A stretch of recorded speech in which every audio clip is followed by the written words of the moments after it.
কি করে খাস এসব চাইপাস? আমি ইব্রাহিম রিপোর্ট করছি সরাসরি আমাদের ভার্সিটির ক্যাম্পাস থেকে। আজকের প্রশ্ন একটাই, স্বাধীনতা, ফ্রিডম কিংবা ইন্ডিপেন্ডেন্স, তার মানে কি এটা? ক্যাম্পাসের ভেতর এভাবে ওপেনলি স্মোক করা? দোস্ত, ওই ছেলেটা আমাদের দেখে ভিডিও করতেছে কি? Hello, not accepted. আপনি ভিডিও কেন করছেন? কি আপনি? স্টুডেন্ট। আই মিন আপনি কি? স্টুডেন্ট তো আমিও। You don't look like student. At least আপনার কাজ দেখে তো মনে হচ্ছে না। আপনি পারমিশন ছাড়া আমার ভিডিও কিভাবে করতে পারেন? আমি আপনার ব্যাপারে ডিপার্টমেন্টে কমপ্লেইন করব। ওকে ফাইন, করেন কমপ্লেইন। আমি ইব্রাহিম, জার্নালিজমের স্টুডেন্ট, আর এই ভিডিওটা যাবে ডিরেক্ট সোনিয়া ম্যামের কাছে। এই ওয়েট, সরি দাঁড়ান। হোয়াট? করবো না কমপ্লেন, সরি। আর আমি তো স্নো করি না, সে তো ওরা ডিহার দিছিল সেই জন্য। আপনি ভিডিওটা ডিলিট করে দেন না প্লিজ। ওকে ফাইন, করে দেবো, একটা শর্তে। কি শর্ত বলেন? তোমার মায়ের নাম্বার দাও, তাকে ভিডিওটা দেখাই, তারপর ডিলিট করে দেবো। এইটা করেন না প্লিজ, আমার মাঝে আমি একদম শেষ। তাহলে যতক্ষণ তোমার মায়ের নাম্বার না দিচ্ছ ততক্ষণ ভিডিওটা আমার কাছেই থাকুক। ডিলিট হলে তোমার মাকে দেখানোর পরই হবে। চললাম বস।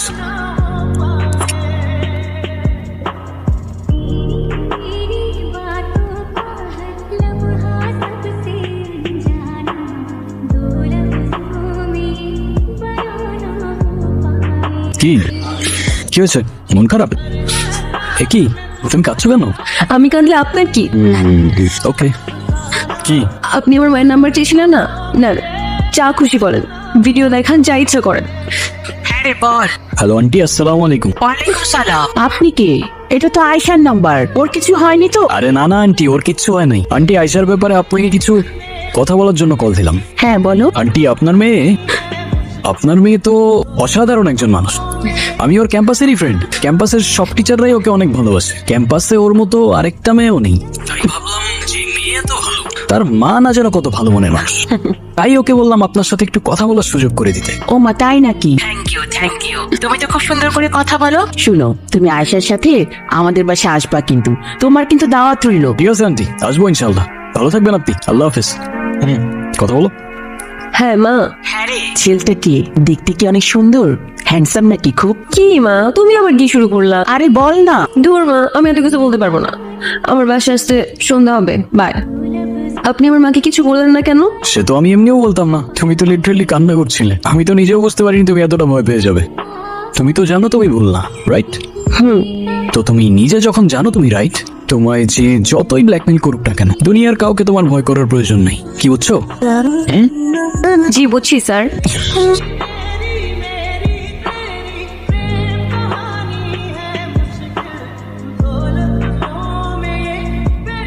কি? কই কি কিছু না তো। তাহলে স্টক করতেছো কেন? কিছু বলবা? না, আমি আবার কি বলবো। ওকে। এই দাঁড়ান, কি বই পড়তেছিলেন আপনি? I am not a serial killer. আচ্ছা, আমি যদি আপনাকে কনফিউজ করি আমি একজন সিরিয়াল কিলার, আপনি কি কাউকে বলে দিবেন? কাউকে বলবো না, ডিরেক্ট পুলিশে দিয়ে দিব। ধুর, আপনারা জার্নালিজমের স্টুডেন্টরা না অলওয়েজ গম্ভীর আর সিরিয়াস থাকেন। আপনাদের লাইফে কি কোনো এন্টারটেইনমেন্ট নাই? হ্যাঁ আছে তো, এই যে তুমি দিব্যি চলতে ফিরতে থাকা একটা এন্টারটেইনমেন্ট। আপনি কি তারিফ করলেন নাকি ইনসাল্ট করলেন? যেটা ভেবে খুশি থাকো। এখন বলো, এই উকি করার উদ্দেশ্য কি? আচ্ছা, আপনার কোনটা পছন্দ, চা না কফি? কফি। তাহলে আজকে বিকেলে কফিতে দেখা হচ্ছে, বাই। আচ্ছা, জার্নালিজম নিয়ে পরে তোমার ফিউচার প্ল্যানটা কি? ভাবছি পাইলট হব, বিমান চালাবো। হোয়াট? জার্নালিজম নিয়ে পরে জার্নালিস্টই তো হবো না। ফিউচার প্ল্যানের আর কি আছে? তা ঠিক আছে, কিন্তু কোন সেক্টর? লাইফস্টাইল, পলিটিক্স নাকি স্পোর্টস? ওসব বোরিং। আমি তো কাজ করব ক্রাইম নিয়ে। যাদের কণ্ঠ ক্ষমতার জোরে আটকে রাখা হয় তাদের ভয়েস হবো আমি। জনতার কাছে পৌঁছে দেবো জনতার নিয়ে। আপা ফুল নেবেন? ফুল সকাল থেকে এখনো একটা ফুলও বেচতে পারি নাই। শোনো, তুমি এটা রাখো। তোমার আজকে আর ফুল বিক্রি করতে হবে না। আজকে তোমার ছুটি, বাসায় চলে যাও। কেমন? ঠিক আছে আপা, এটা আপনার জন্য। ভাইয়া অনেক ভালো মানুষ, ভাইয়ার তরফ থেকে I love you. Thank you, এই গোলাপ আমার অনেক পছন্দ। কিন্তু আমি তো তোমাকে এই ফুলটা। কি তুমি মনে কত ফুল দিতা? আরে না, আমি সেটা কখন বলছি? আমি সেটা বলছি নাকি?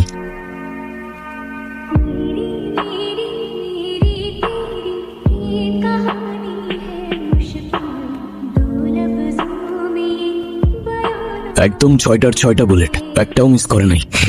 বাচ্চার কোনো চান্সই রেখে নাই।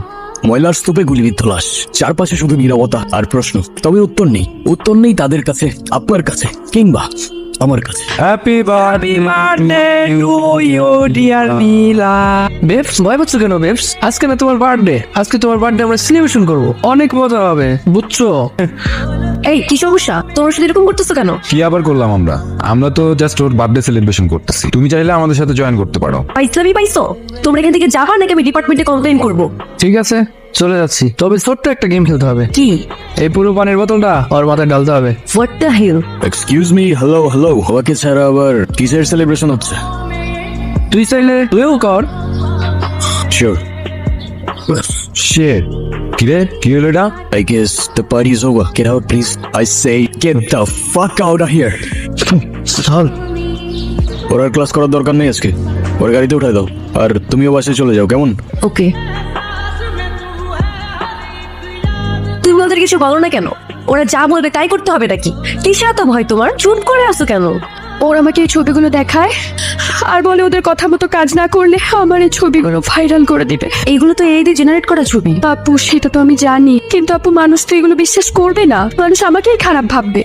শুধু আমি না, এরকম অনেক মেয়ের আজে বাজে ছবি দিয়ে ওদেরকে ব্ল্যাকমেল করছে, টর্চার করছে।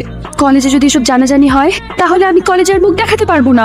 তোমার কিচ্ছু হবে না, আমি আজই ডিপার্টমেন্টে বলে ওদের শাস্তির ব্যবস্থা করতেছি। প্রয়োজনে আমরা মামলা করব।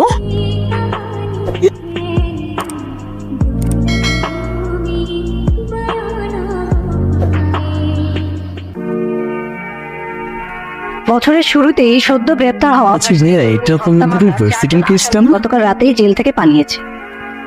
হোয়াট? চারজন এত সহজে কেমনে পালাইলো? Something is wrong Sumit. Ayesha কোথায়? আপু তো হ্যালো, হ্যাঁ হ্যালো, তুমি কোথায়? আমি তো বাইরে, ভালো কিচ্ছু বুঝতেছি না। আরে বাইরে কেন বের হইছো তুমি? বাসায় চলে যাও। হ্যালো, কি বলতেছো? আমি কোনো কিচ্ছু বুঝতে পারতেছি না। আরে আমি বলতেছি তুমি তাড়াতাড়ি বাসায় চলে যাও। মামা একটু দাঁড়ান তো। হ্যালো, হ্যাঁ হ্যালো, কোথায় তুমি? এই যে এদিকে, আমি, আমাকে দেখছো? কোন দিকে?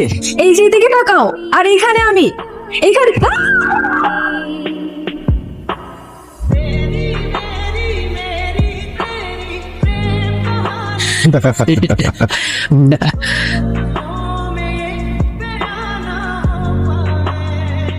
কেমন আছো? এখনো রাগ করে আছো? কথা বলবে না? তুমি জানো তোমার চোখে এখনো আমার অস্তিত্ব আছে কিনা আমি সেটুকুও বুঝতে পারি না। কিন্তু এমনটা কেন হলো বলো তো? আমি তো ভেবেছিলাম আমাদের গল্পটা আরো অন্যরকম হবে। একসাথে বৃষ্টিতে ভিজবো, রাতের শহরের আলো গুনবো, তোমার চোখে দুনিয়া খুঁজে নেবো। কিন্তু এখন আমরা আটকে গেলাম এই চার দেয়ালে। পারিনি অবতায়। ডক্টর, আমার মেয়ের এখন কি অবস্থা? ওর মাথায় যে ট্রমা লেগে আছে সেটা ব্রেনের নিউরাল রেসপন্স সিস্টেমকে এক প্রকার শাটডাউন করে দিয়েছে। মানে ব্রেন কমন দিতে পারছে না শরীরকে, তবে একটা ভালো দিক আছে। কি ভালো দিক? উনি সব কথাই শুনছে, এমনকি বুঝতেও পারছে, শুধু সাড়া দিতে পারছে না। মানে ও বুঝতে পারছে আমি এখানে আছি? হ্যাঁ। বাবা প্লিজ এতটুকু বোঝার চেষ্টা করো। এই সিচুয়েশনে আমার আয়শাকে ছেড়ে আসা পসিবল না। শোনো, আমি অ্যাটলিস্ট বাবা হিসেবে ছেলের লাইফটা শেষ হওয়া দেখতে পারবো না। আর তাছাড়া আমাদের তো কোনো সমস্যা ছিল না যদি এই অ্যাক্সিডেন্টটা না হতো। এই মুহূর্তে এই অবস্থায় তুমি যেটা চাচ্ছ সেটা পসিবল না। এখন তোমার হাতে দুইটা চয়েস আছে, হয় তুমি এই বাড়িতে থাকবে, আর না হয় ওই মেয়েটার পেছনে তোমার পুরোটা লাইফ শেষ করবে। তাহলে আই গেস আমি ডিসাইড করে ফেলছি আমি কি করবো। দ্যাটস মাই বয়। এই দাঁড়াও, কোথায় যাচ্ছ তুমি? শোনো, আমি শেষবারের মতো বলে দিচ্ছি, এটাই যদি তোমার শেষ সিদ্ধান্ত হয় তাহলে এবারের ঘর, এবারের দরজা তোমার জন্য চিরতরে বন্ধ। Do you believe in promises? হঠাৎ এই প্রশ্ন? আহা, বলো না, তুমি কি প্রমিসে বিশ্বাস করো? আই মিন, কয়জনই বা প্রিয় মানুষটার সাথে সারা জীবন থাকে? যে থাকে সে বোঝে, বাকিরা চলে যায় কিংবা যাওয়ার বাহানা খোঁজে। বুঝলাম। আচ্ছা ধরো আমার বড় একটা অ্যাক্সিডেন্ট হলো, আমি এখনকার মতো থাকলাম না, তখনও কি আমার পাশে থাকবা? কথা দিতে পারি থাকবো, সেটা যে কোনো সিচুয়েশনই আসুক না কেন। তবে যদি বিশ্বাস না করো সেটা তো ভবিষ্যতই বলে দেবে কে তোমাকে বোঝে আর কে বাহানা খোঁজে। অনেক যন্ত্রণায় সময়গুলো পার করছো তুমি। যারা দায়ী তারা শাস্তি পেয়েছে আর পাবে। আরেকটা প্রমিস করব, এবার নতুন বছরটা তোমার নতুন করে শুরু হবে। কথা দিয়ে যাচ্ছি আজ।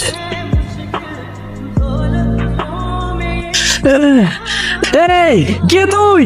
সাহারা মারে। ফেরে দিলে সেলিব্রেশন কিভাবে হবে বল? তুই ইব্রাহিম, তুই সবাইকে। কারেক্ট। কি কষ্ট হচ্ছে? বাঁচতে ইচ্ছে কোথায়? এতদিন তো অন্যের মৃত্যুতে অনেক উৎসব করেছে, এবার একটু নিজেরটাতেও করে দেখ। আমাকে ছেড়ে দে প্লিজ, আমাকে ক্ষমা করে দে। আরে যে মেয়ের জন্য এত কিছু করতেছ, সে মেয়ে তো মারা যায় নাই, তোরা কেন মনে করতেছিস? আমার পরিবারের দিকে কেউ চোখ তুলে তাকালো তার জীবন আমি জাহান্নাম করে দিতাম, আর তোরা তো হ্যাপি নিউ ইয়ার।